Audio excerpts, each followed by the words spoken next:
So, right, I had this dilemma between choosing. The idea that was in my head is you pick one thing and you do that one thing. But for some of us, the biggest issue is picking one of these things. So, hi everyone, we're here back again, and this episode we are going to talk about what it means to start, right?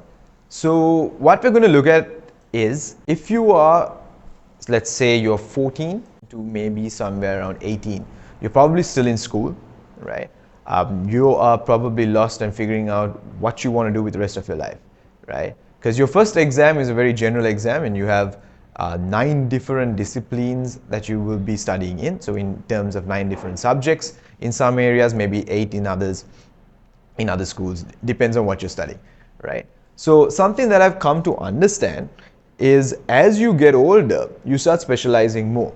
But for some of us, myself included, the biggest issue is picking one of these things. The idea that was in my head is you pick one thing and you do that one thing. So, right, I had this dilemma between choosing between becoming a doctor and an engineer, right? I eventually chose pursuing the engineering path, which did not come to fruition, and I switched into what I'm doing right now, which is creative. So before I came to creative, I went into finance and enjoyed it, and it was fun, but it wasn't my thing. I can't sit in one place and punch in numbers. So I work more on the creative side, right? And I like to create things. I want to build.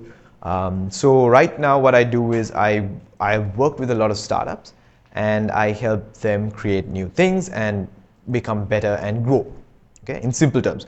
So coming back to the topic of as a young individual, how do you go about figuring out what you're going to do or what you like doing? One of the main things you have to keep in mind is that, right, you haven't explored enough. I think one of the biggest issues is like we're always, so busy with everything that's going around.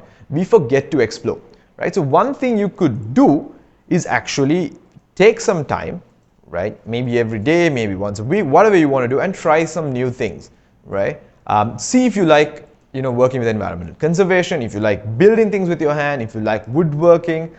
Now we have access to the internet and we can even check out things on YouTube and so many other even Instagram and TikTok and things like that, where you have channels where you can kind of explore these areas without actually physically having to visit such a place, like say a wood workshop or something like that. So in those particular instances, what you need to understand is once you understand, okay, I like this, then you can go and then maybe if you like woodworking, you go to a wood workshop and say, hey, I'd like to try this out. Or get yourself a small chisel or a whittling knife and start carving, right? But if let's say you like graphic design, you can, explore the world of graphic design from the comfort of your home, okay? So when it comes to things like that, first thing you want to do is explore, right? The next thing you want to do is like, let's say you pick 5 things that you like and then you start experimenting with them. Try out new things. Like you want to try woodworking, go try woodworking. You want to try graphic design, try graphic design. You want to try photography, you can try photography. You don't need a camera nowadays. You have a phone camera. Like right now, most of us, all of us actually have a really good camera right in our pockets. So you want to try photography, go ahead with that. Right? So the other thing that you need to keep in mind is once you start experimenting, you don't stop there. Right? And you figure out, okay, I like this, and you have built a certain skill level, right, and a certain knowledge base, you start working to the next stage. And what is the next stage? The next stage means you need to learn again, right? You have to continuously learning. Learning, the word learning has left a bad taste in our mouth because of the sort of obsolete education system that we have all gone through, right? And as a result, we despise even the term learning. But in reality, throughout your life, even your adult life, you are learning, right? So it's important to understand how you best learn, right? So again, to figure out what works for you, because sometimes reading might work for you. For me, watching videos and listening works for me really well. I read books as well. Listening to a lecture is kind of hard for me. I usually lose my focus, right, or fall asleep, right? So what you need to understand is figure out what type of learning works for you, and the only way to do that is again explore, experiment, and then once you have done all of that, figure out what works for you, be consistent with what you're doing.